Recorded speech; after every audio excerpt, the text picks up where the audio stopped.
Alrighty, friends, we are back. Your favorite podcast show of the week. It's Location Weekly. It's episode number 618, and we are recording on May the 2nd. And if you're watching the video, you'll see that Aubriana is not here today. Instead, we have our good friend, co-founder, head of operations in EMEA, Karsten, is here.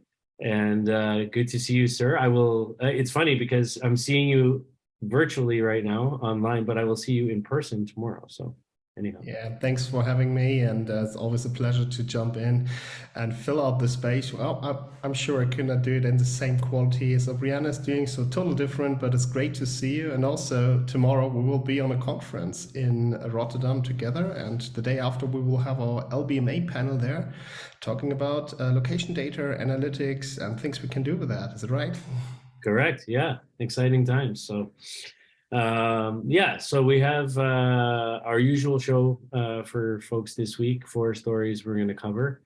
A range of things this week, from safety technologies to payments technologies to augmented reality, and kind of how location weaves across all of that. So I'll let you start it off with our first story. All right, great, thank you. So a company called Basis Technologies and Peer 39, they're partnering up to empower marketers with location-based contextual advertising. So that means that they try to streamline their advertising across various channels and make it more valuable to the customer. So if you see the conversion focus between Basic Technologies and Peer 39, it is lastly about giving more context to the advertisement. So right now what we can see, so we have cookies and all the stuff around, but they're now trying to use artificial intelligence to find out what's your behavior, what the context is behind your search, and how you just scroll down a website, or easily identify you on a location, which can be a physical one and also an online one. And so those both companies, Basic Technologies and Peer 39, teamed up on this context. And if you look at the pros, so location-based contextual advertising allows much more personalized and effective advertising and the experience for the consumers. But also on the con side, we have to think about, is that accepted by the customer, or at least the advertiser by themselves, because they have to understand what they have to deliver in terms of, if you know the context where the potential client is surfing your website or being in a location, then you have to have a kind of media asset for that, or a kind of story for that. It's not just one size fits all. And so this is what it's about right now. But it's a reasonable good thing to trying to optimize those kind of things. We had that in the past very often, trying that out, and often comes out at the end of the day. So we need more advertising assets to make that happen. So I remember a thing we had together with Lufthansa, just giving a location-based advertisement out of the destination you're flying in, or you want to fly out. So that was a hard way to do a couple of years ago, but I think artificial intelligence can help us there a lot, because we can now produce those kind of advertisements just by a few clicks. So what are your thoughts about that? Yeah, I mean, I think it's a good partnership. At the end of the day, you have, Basis, who's a player in the programmatic search and social space, and you have kind of Peer 39, who's focused on this kind of contextual advertising. So I think it's a good match, and especially when we talk about kind of the changes that the industry is facing right now from a privacy point of view, with regards to the loss of the cookie. And so one of the strategies, we've seen companies move towards is this type of audience-based targeting with geolocation data. So you're not doing the one-to-one as much anymore because you don't have those kind of cookies, but you're able to target an audience, with location and context, which is the basis of this story, I think, together. So yeah, I think it's a good partnership. I mean, I don't think it's anything brand new, innovative from a technology point of view, but I think the combination of the two is a solid one, and I think will bear some fruit for both parties and for their clients. So, yeah. Absolutely. Okay, on to the second story now. So we're going to jump over to Brazil, and an interesting offering here now. So Meta, the parent company behind Facebook and WhatsApp, has decided to make WhatsApp available to small businesses and to users there as a way to pay for services from local businesses. So this is a seamless checkout type of experience. So small businesses who want to buy and sell goods on WhatsApp without having to go to a website now have the ability to also facilitate the payments directly through that platform. And so I think this is interesting because generally speaking, we don't have these types of social media integrated payment platforms happening in North America. Maybe a bit more in South America. Definitely in Asia, we've seen lots of this with Alipay and WeChat Pay and these kinds of things. But I think this is still a relatively new thing when it comes to North and South America, and for users here. So I like that they're they're testing this with a small number of limited vendors. The users, the consumers who are paying for goods and services, can do so then with MasterCard or Visa or whichever prepaid card they have tied into that, who's connected to the service. The small businesses can also link their payment partners in. And so down in Brazil, you have partners like Cielo, Mercado Pago, or Rede. And so that's for handling the payment processing piece securely in there. So I do think this is pretty interesting. I think it's a great way to facilitate more small business transactions and easier capabilities for the merchant side of things as well as for the consumers by tying it in there. So I like it. I think we need more of this type of stuff in North America as well. So what are your thoughts? Yeah, absolutely. So just we're all searching for this super app. I think this is the story.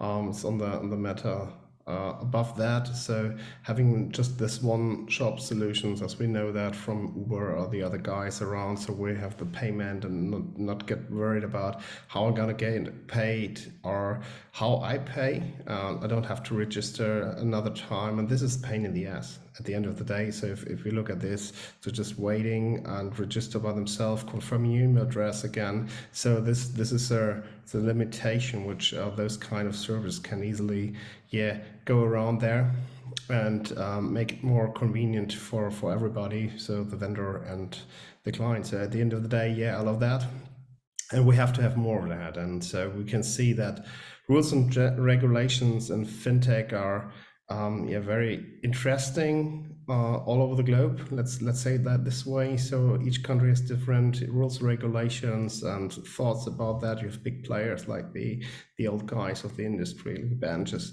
So they try to keep their business model alive as long as they can still. So but new players are coming around. And so if I remember right, when PayPal started in Germany, it was just an illegal payment solution. It was just illegal by law. It was not allowed to use that, but they gave, okay, let's try that. Let's find out if it's really illegal or if they just adjust the law. And they adjusted the law at the end of the day because the customer base was so high. So go forward with that. Love that. Awesome. Yeah. All right, let's jump to the next story. So total different, as you mentioned in the beginning, in the intro. So a company called Bodytrack, as a wearable device company, has partnered up with NextNav, a location service provider, who incorporate vertical positioning technology into its wearable devices. So this partnership aims to enhance the accuracy of BodyMark's biometric monitoring capabilities such as body temperature, heat rate, hydration level, and so on. So if we look deeper in that, so now two companies are teaming up. One has, I think, 90% of indoor maps of public buildings like schools with more than 3 or 4 stories. Well, I have to think about that. So they have this kind of data as a different layers, and they provide this material, this maps, indoor maps for firefighters and co, and also critical infrastructure where you don't have to rely on the internet at all. And so firefighters, for example, are using this maps. And so now think about the use case. Firefighter has this wearable device, which is just covering this.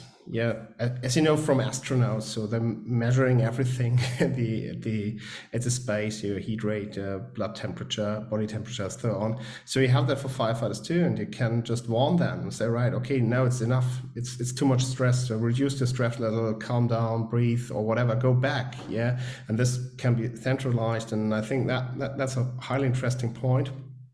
And so, teaming up from a wearable device company with a navigation company at the end of the day, it's a very interesting way. And you see it's now growing together. So the kind of sensors, IoTs, we had it in the,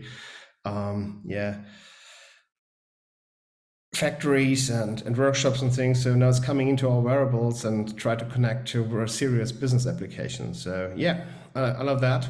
What about your thoughts about that? Yeah, I mean, at the end of the day, anything that's about, saving lives and preventing, injuries and these kinds of incidents from happening, I think is a good thing, right?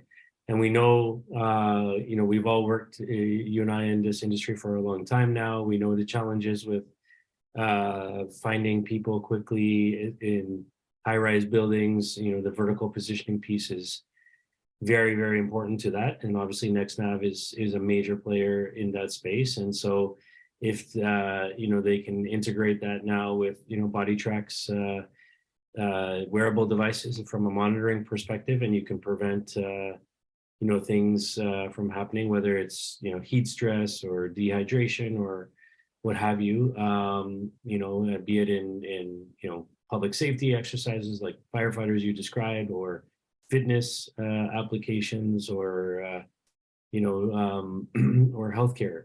I think there are a lot of applications for this type of thing, and so I could see big potential for the partnership between Bodytrak and NextNav. Let's see how that develops. Yes. All right. Final story. Relatively short one here, but I thought it was interesting because we've talked a lot on the show, Brianna and I in particular, the last little while, about the growing, movement around Web3, metaverse, AR, all of that kind of stuff. And one of the interesting things that came out this week is that Snapchat, which is owned by Snap, has announced a partnership with Coca-Cola. And essentially they've built a prototype AR-enabled vending machine, which they say works as a portal to AR experiences and rewards. So basically consumers can come up to a vending machine, they can use different hand gestures to control what happens within the experience. There's a camera, kind of front-facing camera, that's built into the vending machine. It captures the consumer that's standing in front of that, and then they can kind of control from there, and do a bunch of different AR things, that can be shared and, posted to Snapchat profiles and things like that. So I think it's interesting. Obviously, Snap has been one of the leaders early on, before even the large Web3 movement, with their lenses and things like that. So I think there's a lot of potential here. They're working on an AR kind of suite of tools for shopping, which they're targeting at CPGs and retailers, that combines a bunch of different technology together, like the try-on technology, or finding the right fit technology, or those kinds of things that we've seen from other companies in the makeup space or cosmetic space and other things like that. But they're playing around with this, and I think they have, one of the interesting things about Snap and Snapchat specifically is It's very popular. They have millions and millions of users.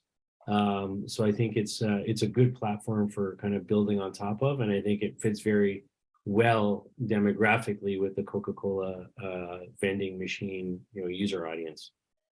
Any thoughts from you? Yeah, so you mentioned it. So the user base of Snapchat and Snap is huge, and they are very, very famous for their photo filters. So a lot of the teens are using Snapchat just to have some filters on the phones, and their knowledge about augmented reality is very, very high compared to other social media platforms or guys in that space. So the transition from there into brand building and using that technology and that knowledge to engage people more digital, because this is at the end of the day what we're talking about. So bringing the offline and the online world together again on a location, which is in this case the vending machine, vending machine. So that makes 100% sense. So interesting to see how that works. I'm pretty sure that we don't have hundreds of thousands of those machines out there, but maybe a couple of few are still just No, connected. there's just one prototype right now, and then they're planning to roll it out, I think, Yeah, exactly.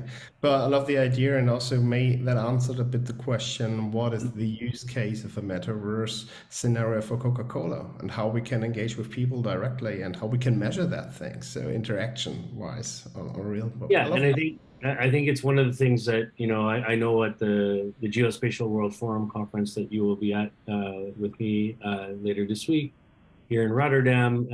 It's definitely a topic that's on the agenda, both from a kind of general metaverse perspective, but also on the digital twinning side of things, which obviously smart cities and all of that are looking into right now. So it's definitely something we need to be paying attention to. And on that note, just to wrap up, then, so for our friends here in Europe, if you haven't already, or it's not too late to join us at the Geospatial World Forum in Rotterdam. The conference opens this afternoon. This is May the 2nd and runs throughout the rest of the week. So feel free to check that out on any of the social media, or go to just geospatialworldforum.com, and you can learn more about that. While I'm talking about conferences, our own conference is just around the corner, June 13th, 14th, Retail Loco. Big one. We are very excited and to be partnering with the Mall of America. So yes, the conference is happening inside the Mall of America, and we would love to see any of you there as well. If you're interested in speaking, sponsoring, or attending, you can just go to thelbma.org and click on events, and you'll find the agenda there for the Mall of America event. But yeah, we would love to work with you on that, or see you there in person. So June 13th and 14th. Great. Thank you very much. That's it for today. Thank everybody for listening and watching. If you have ideas for stories, reach out to us. If you have feedback, we want to hear about that too. And also one last thing too. We also have our case study platform, bestretailcases.com. If you have a case study, please just go to bestretailcases.com and submit it there. We would love to share it on the global network of case studies that we're building up there. And you also forgot to mention that we have our weekly news service around these cases, and our news and stories set it up a couple of weeks ago. Very successful in opening rate and the audience. So also here, if you have an interesting story, just submit it to us, to Steve or myself, just private message us, and then we will take care of that. So I'd love to have you also on the newsletter. Amazing. So that's it, everybody. You've been listening and watching episode number 618 of Location Weekly. We'll see you next week with another show. Take care. Bye. Bye-bye. Thank you.